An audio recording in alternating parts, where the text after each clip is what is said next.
What's going on, guys? It's Ethan here with Rewind Sports, and just like I have been doing all this week, I wanted to get back on the YouTube trail. We talked about college basketball the last few videos on here, and I want to get back to my roots. And by roots, I mean the thing I talk most about on here, and that's NBA basketball. I think a storyline is developing that's incredibly interesting, and I feel like I should talk about it. That is, of course, the newfound rivalry between the Phoenix Suns and Golden State Warriors. If you didn't watch the game last night, they played for the second time this week. It wasn't much of a game. Golden State blew Phoenix out of the water, and it was Phoenix's first loss in 2 months, maybe. I think it was their first loss. I think Phoenix had won 17 straight. So it meant a lot for Phoenix, but I think it meant equally as much for Golden State as this new rivalry has been founded. And the question I want to ask you all to start the video is Phoenix versus Golden State, the new rivalry in the NBA. The reason I want to ask you this is not only because the games have been happening and the games have been so good and so interesting to watch, and they're two of the best teams in the league, but also because the NBA seems to think that this is the new rivalry that people want to watch, and they seem to think this for several reasons. Obviously, we all have an idea of the teams that are going to go far in the playoffs. Both of these teams so far have looked like they're going to be contenders in the playoffs, which means they're likely to play each other in the conference finals. Of course, I would love for the Utah Jazz to make it to the conference finals, and win the championship. But let's say they don't, and let's say the Phoenix Suns are playing the Golden State Warriors. Of course, you want to hype that matchup up early in the season, and they're already doing that. And the second thing is they weren't even supposed to play on national TV yesterday.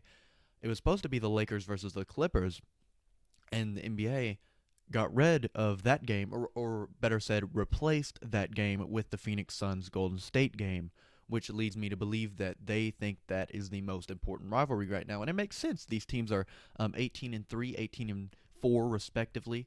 So why not, have them play each other and that be the main time thing? But how many times in LeBron James' career? I mean, think about it. I can't think of any, obviously, off the top of my head. It's not really something we pay attention to. But I'm just wondering if anybody knows. I'd like to know how many times in LeBron James' career, especially during the time when he's been the best player in the league. I don't think he's the best player in the league anymore, but obviously he has for a decade. How many times has his game gotten replaced?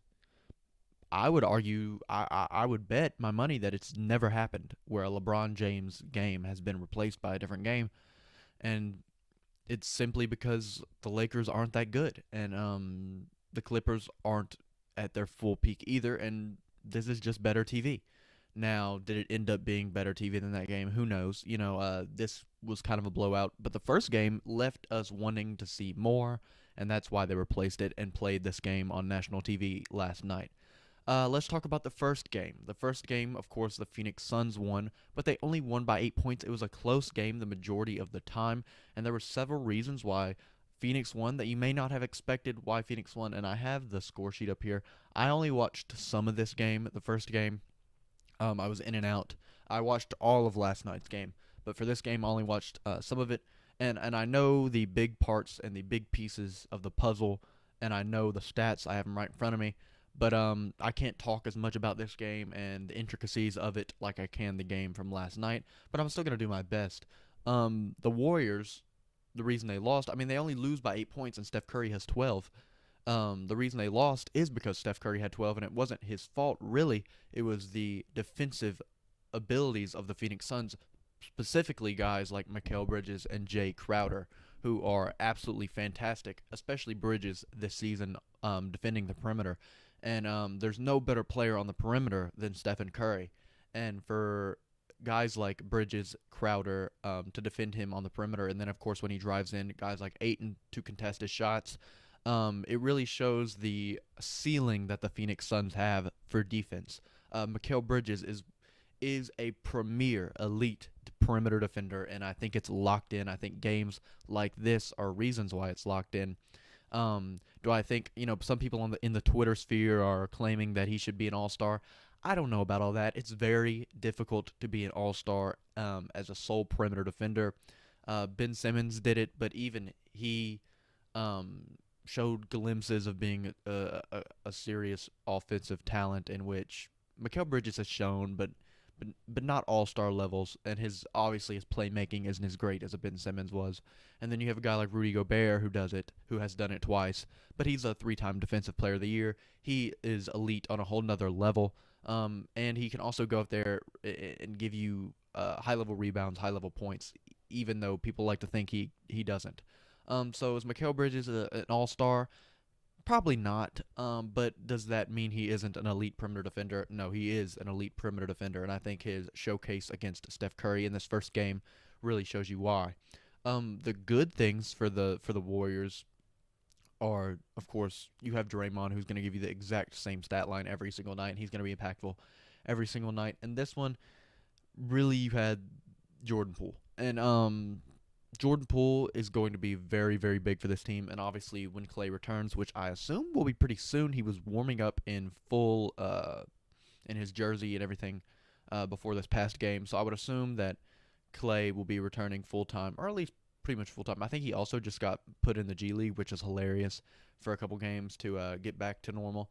But I think he'll be back, and once he's back, Jordan Poole will still be huge. He may get some of that weight lifted off his shoulders, but of course you don't want to put too much on Thompson right away. But Jordan Poole was great. He finished with 28 points, led the team by a large margin, and was really their saving grace. Without him, they get blown out in this game. And as for the Suns, you have to give them their credit. It's not just the Warriors' best players not playing good. The Suns had 24 from DeAndre Ayton, who absolutely destroyed Kevon Looney, which is to be expected. Kevon Looney is not a fantastic player. DeAndre Ayton is a very good player. And then you had the little pieces. I mean, Devin Booker only had 10 points in this game. And that doesn't always mean a ton whenever your team is as deep as the Suns is. But of course, you want to see guys like Devin Booker having more than 10 points. Chris Paul played great in this game. Chris Paul always plays great. But yeah, I think DeAndre Ayton beating up the Warriors front court was the big name of the game in this. But of course, you have all your normal guys. Cameron Johnson is a fantastic role player for this team as well. And JaVale McGee. How can I not mention JaVale McGee, who's had an incredible impact for this team. He's a guy that we obviously have joked about for years and years and years, but as his career has moved along, he's actually become a very, very genuine, serious role player in this league, and I'm happy to see that. In the second game, it wasn't nearly as close. So Golden State won this game by 22 points, which is a lot, especially against a team as good as the Suns, and it was a total flip from the last one as far as the Warriors' output. Curry had 23 points in this game, which isn't a monumental number for him, but he was still facing that perimeter defense from the Suns.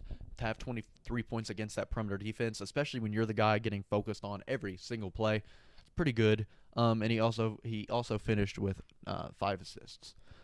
Steph Curry is going to be Steph Curry. Even on his off nights, he's still going to be a guy that attracts a lot of defensive attention. So, you can either look at his numbers when they're off and be like he had a bad night, or you can then look at the other guys like Jordan Poole and be like, the reason Jordan Poole had such a good night is probably because Steph Curry had an off night. Draymond Green, I'm telling you, not the same exact numbers, but pretty dang close. I mean, he's going to give you very similar numbers. Andrew Wiggins had a little bit better game in this.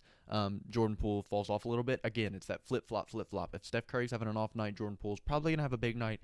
And if Steph Curry's having a big night, that takes some touches away from Jordan Poole. Juan Toscano Anderson had a fantastic poster dunk on JaVale McGee, we just talked about in this game.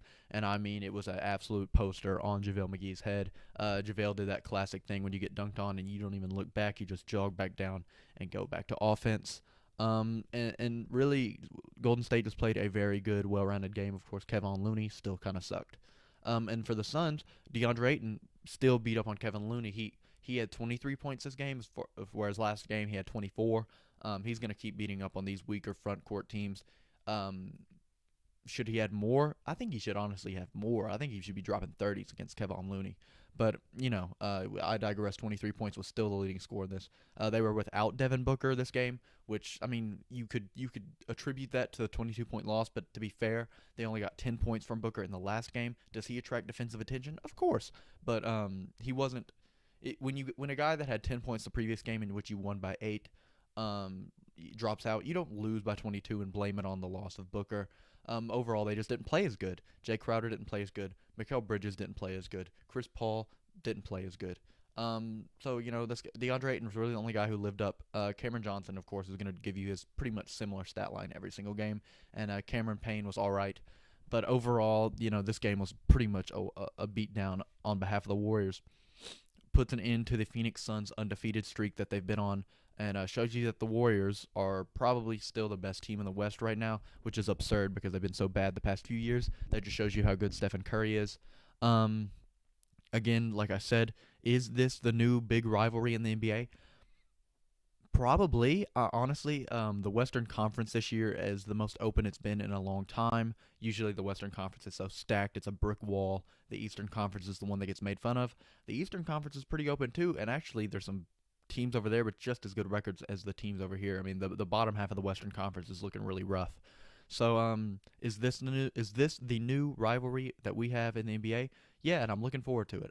If we see a matchup in the playoffs, we see a matchup in the playoffs. I kind of hope we don't because I have a feeling these are going to be the 1 and 2 seeds. The Jazz are going to fall at 3, which means the only way we see these two guys is in the Western Conference Finals, and I don't want to see that because I'd rather see the Utah Jazz in the Western Conference Finals.